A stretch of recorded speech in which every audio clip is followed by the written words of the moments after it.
when you're going around, you want to get a couple of yeses from them before, bless you, you want to get a couple of yeses from them before you get back to your room or before you get back to the office.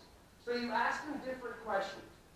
You ask them questions like, well, do you see your child in the classroom? Do you feel that this will be a great place for you?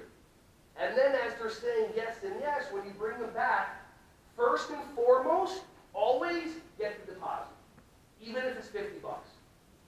Because in the back of their mind, they know that $50 of their money, what are your deposits, just to hold the spot?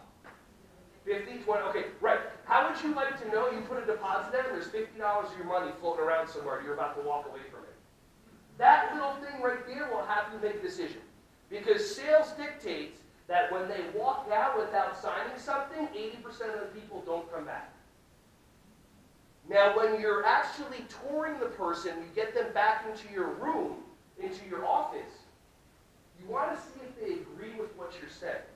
So as you're having a conversation, what you do is you do some sort of hand gestures. As you're talking, maybe you sit like this. As you're talking, then maybe you do this or you do that. You turn and pull your hair back. If within 30 seconds they mimic you, they're on board and you're good. If they all of a sudden sit back, arms crossed, legs crossed, anything like that, you got to take the conversation a different direction. And you have to figure out a way how to have it benefit them. Does that make sense? Okay? These are sales techniques that work really well because it's the same exact way that when I train teachers, I train them, look, you want your kids to do what you want them to do, you got to learn their learning stuff.